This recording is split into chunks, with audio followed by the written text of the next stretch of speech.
Bienvenidas y bienvenidos. Nos es muy grato volver a compartir con ustedes esta sesión de matemáticas para primero de secundaria. Mi compañero, el profesor Juan Carlos Martínez Cortés, y yo, Alejandro Sandoval Santana, trabajaremos junto a ustedes estudiando un tema importante para el desarrollo del pensamiento geométrico, con el interés de que puedan aprender a través de este espacio. Así es, estimadas alumnas y estimados alumnos.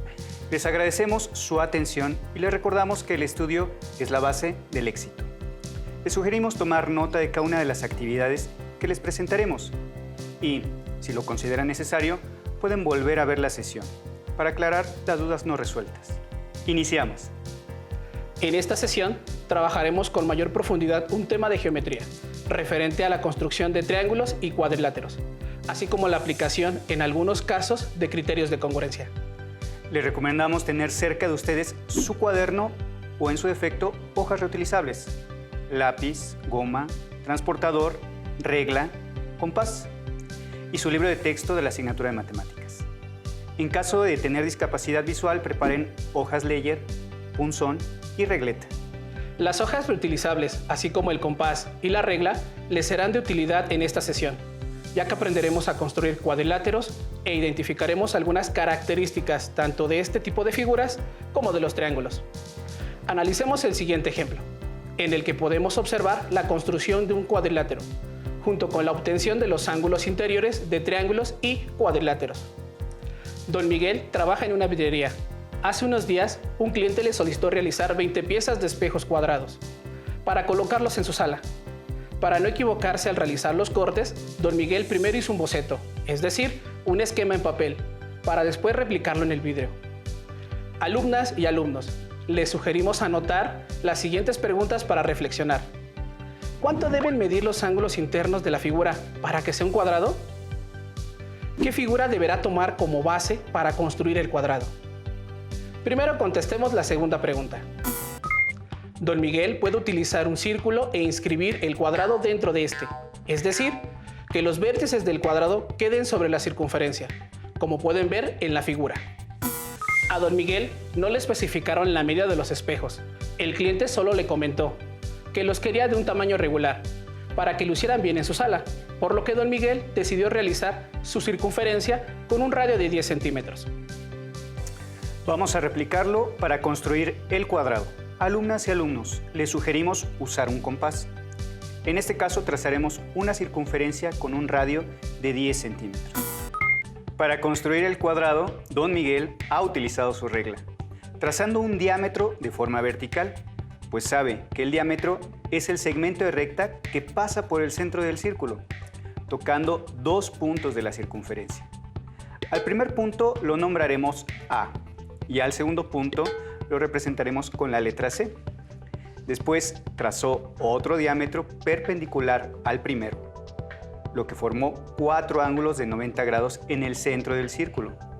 A los ángulos que se formaron entre las rectas perpendiculares se le conoce como ángulos centrales. Al punto que se encuentra en la parte izquierda lo llamaremos B y al de la derecha D.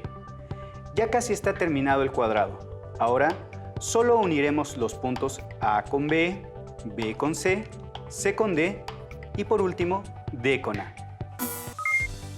Ya que tenemos el cuadrado y para dar respuesta a la primera pregunta, ¿cuánto deben medir los ángulos internos de una figura para que sea un cuadrado? Debemos analizar las siguientes características del cuadrado. Esta figura tiene lados paralelos 2 a 2. El cuadrado es un caso especial del rectángulo, ya que es un rectángulo equilátero. De acuerdo a estas características, podemos decir que el cuadrado es un paralelogramo y forma parte de la familia de los cuadriláteros. Para dar respuesta, mencionamos que sus 4 ángulos internos son rectos, es decir, los ángulos interiores del cuadrado miden 90 grados, igual que los ángulos centrales que se forman al trazar sus diagonales. Muy bien, ahora don Miguel ya podrá realizar los espejos con forma de cuadrado para entregárselos a su cliente. ¿Cuál es la suma de los ángulos interiores de esta figura? Sabemos que los ángulos internos de un polígono son aquellos que se forman por dos lados que tienen un vértice en común. Analicemos algunas propiedades de los cuadrados. Como podemos observar en la figura, el cuadrado tiene 4 ángulos interiores que miden 90 grados. Así que para contestar a la pregunta, ¿cuál es la suma de los ángulos interiores del cuadrado? Únicamente multiplicaremos 90 grados por 4, lo que nos da como resultado 360 grados. Alumnas y alumnos, ¿cómo podríamos encontrar esta suma si no conociéramos la medida de los ángulos interiores? Podemos dividir el cuadrado en triángulos. Si trazamos una diagonal dentro del cuadrado, ¿en cuántos triángulos quedará dividido? Muy bien, en 2 triángulos, y como hemos estudiado, la suma de los ángulos interiores de cualquier triángulo es 180 grados. Por lo que, para encontrar la suma de los ángulos interiores del cuadrado, solo multiplicaremos 180 grados por 2, que es igual a 360 grados. Con el ejemplo anterior, pudimos analizar la construcción de un cuadrilátero. Ahora analicemos el siguiente caso. A Sofía le pidieron que construyera un papalote en forma de rombo y que utilizara las siguientes medidas. Su diagonal mayor debe medir 50 centímetros y su diagonal menor será de 30 centímetros. La pregunta es, ¿cuál será la suma de los ángulos interiores del papalote? Les sugerimos, alumnas y alumnos, que anoten las principales características del rombo para que las tengan presentes. Atención en la siguiente imagen. El rombo, al igual que el cuadrado, tiene 4 lados con la misma longitud. Los lados opuestos son iguales y paralelos. Por ello, también es un paralelogramo. Sus diagonales se intersecan formando 4 ángulos de 90 grados. Aunque a diferencia del cuadrado, sus ángulos internos son iguales 2 a 2. Ahora encontremos la suma de los ángulos interiores del papalote. ¿Cuántos triángulos se pueden formar dentro del rombo al trazar una de sus diagonales? Muy bien, 2 triángulos, por lo que para encontrar la suma de los ángulos interiores del papalote, multiplicaremos 180 grados por 2, lo que es igual a 360 grados. Analizando esta situación podemos determinar que la suma de los ángulos interiores de cualquier cuadrilátero siempre será 360 grados.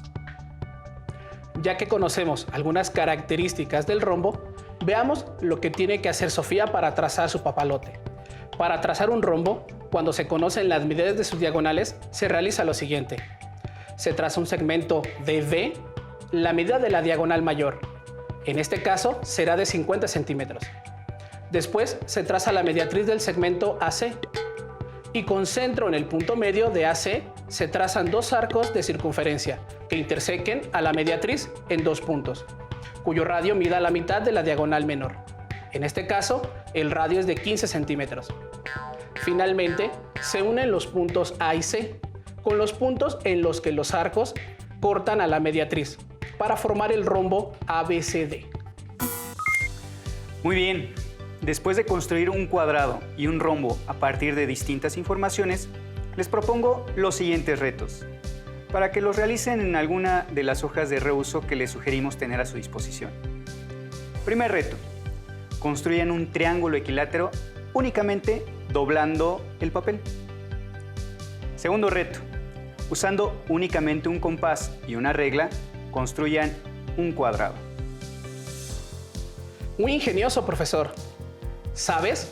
Ahora me viene a la mente un dato que me gustaría compartirles. Los griegos, los egipcios y en general las culturas antiguas fueron grandes geómetras, sin contar con todos los instrumentos que hoy en día conocemos. Aún así, aportan una cantidad significativa de conocimiento matemático y geométrico. ¡Qué interesante! Y seguramente se preguntarán cómo le hacían para trazar un triángulo. Por ejemplo, el triángulo equilátero, que les mostraré cómo podemos hacerlo con una hoja de papel. Preparen su hoja y vayan siguiendo cada uno de los pasos. Primero, doblaremos de la siguiente forma la hoja.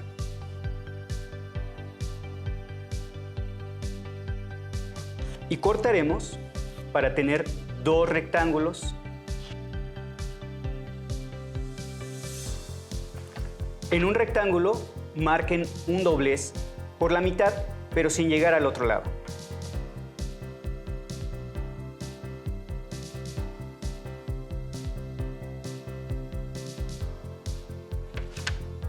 tomamos la esquina del rectángulo y la doblamos hasta el lugar donde se encuentra el doblez, cuidando que llegue hasta la esquina opuesta a la que tomamos.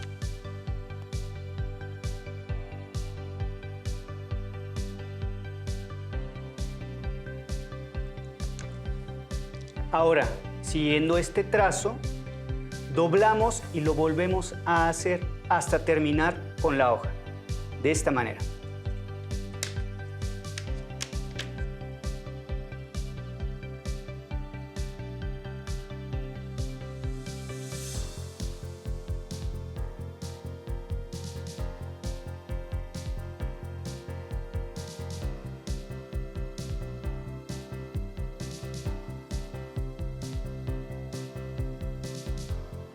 Y observen que tenemos un triángulo equilátero.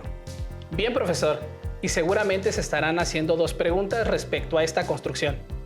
¿Por qué al hacer estos dobleces obtenemos un triángulo equilátero? Y también, ¿siempre se obtiene un triángulo equilátero sin importar el tamaño de la hoja? Para responder a estas preguntas, observemos detenidamente los pasos que realizaremos y describiremos las medidas y figuras que obtenemos. Primero, recortamos una hoja con forma rectangular, como la que se muestra. A continuación, marcamos por la mitad. Al hacer esto, podemos observar la siguiente característica. Las esquinas nos dan un ángulo de 90 grados. Después, tomamos una de las esquinas de la hoja y la doblamos hasta que coincida con la marca que habíamos hecho, y que este trazo llegue hasta la otra esquina. Observen que, al utilizar el transportador, encontramos la medida de este ángulo, que es de 30 grados. Muy bien, profesor. Con esta información obtenemos un dato importante, ya que podremos conocer otro ángulo que resulta fundamental porque a partir de ahí doblamos y obtenemos el triángulo equilátero. Veamos de qué estoy hablando. Observen el triángulo. De este ya contamos con dos datos. La medida de este ángulo, que es de 90 grados, porque corresponde a la esquina de la hoja. Con este otro ángulo lo medimos con el transportador y obtenemos 30 grados. Ahora respondan, ¿este ángulo cuánto mide? Esto lo podemos calcular ya que la suma de los ángulos internos de un triángulo es igual a 180 grados.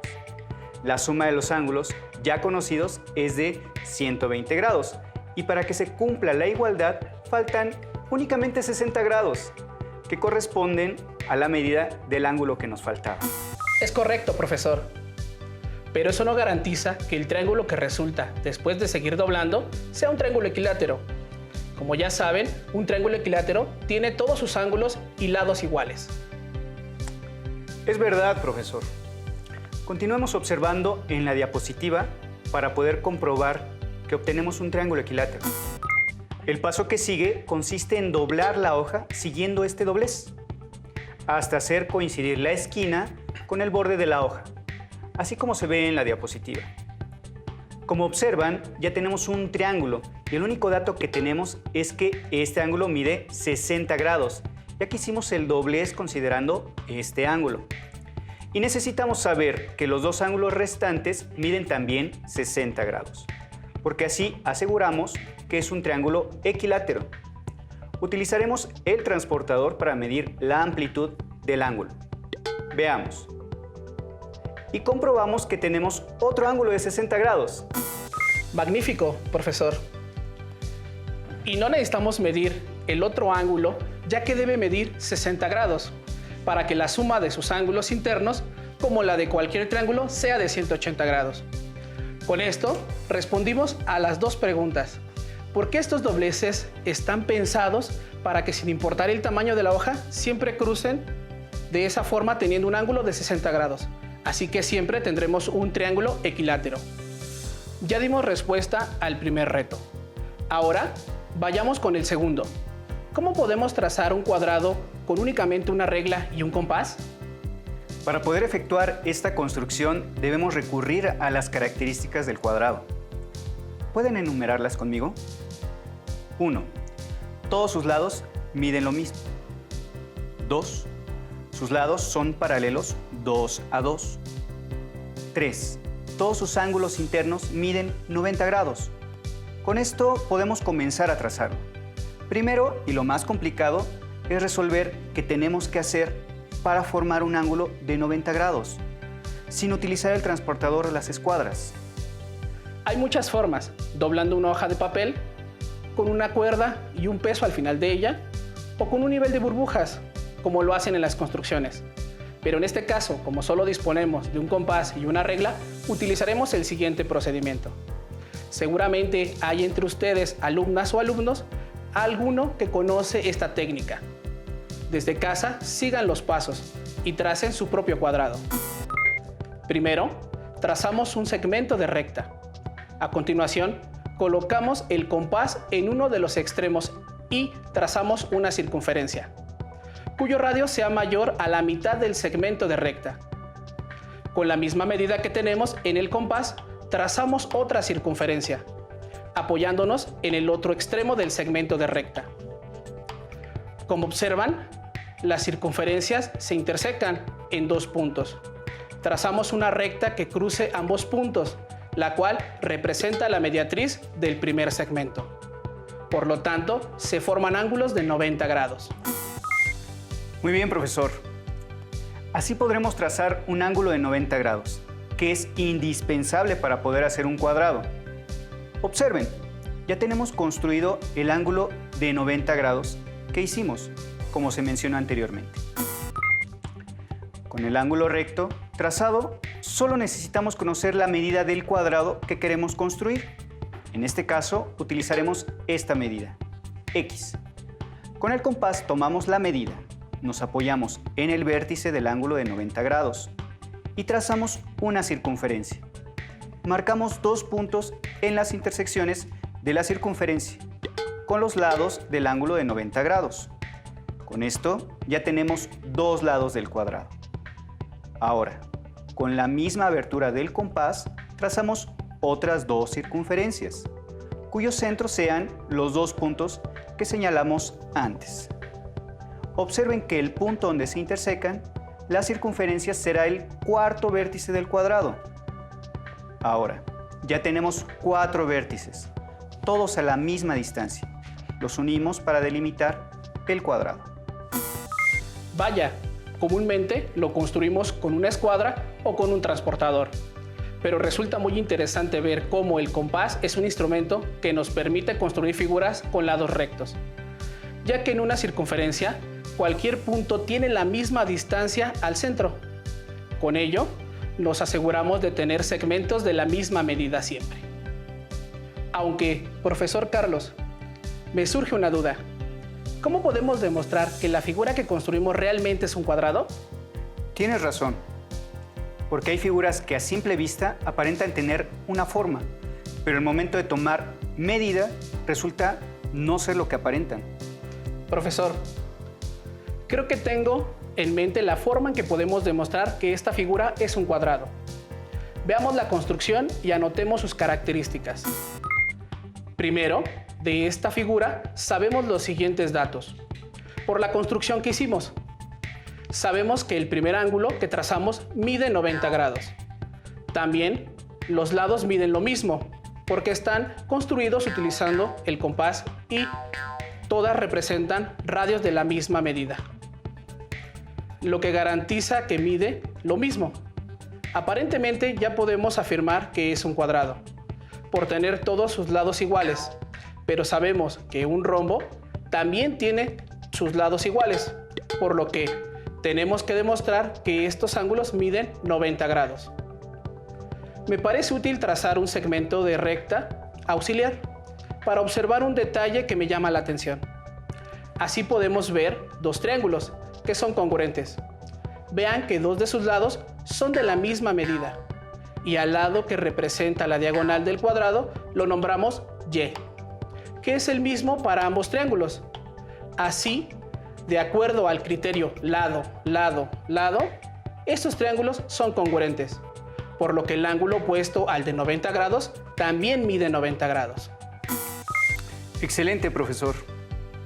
Ya utilizamos un criterio de congruencia de triángulos para demostrar que la figura que trazamos es un cuadrado. Permítame mencionar que otro criterio de congruencia que podrían utilizar es el criterio lado, ángulo, lado, ya que en este caso los triángulos tienen dos lados iguales y además el ángulo entre ellos mide 90 grados. En ambos casos, observen, este triángulo es uno en los que quedó dividido el cuadrado. Como sabemos, tienen un ángulo que mide 90 grados y también sabemos que tienen dos lados que miden lo mismo, x. Con esto sabemos que se trata de un triángulo isósceles. Por lo tanto, los otros dos ángulos deben medir lo mismo y los nombraremos ángulos W. Ya sabemos que la suma de los ángulos del triángulo debe ser 90 grados más W igual a 180 grados.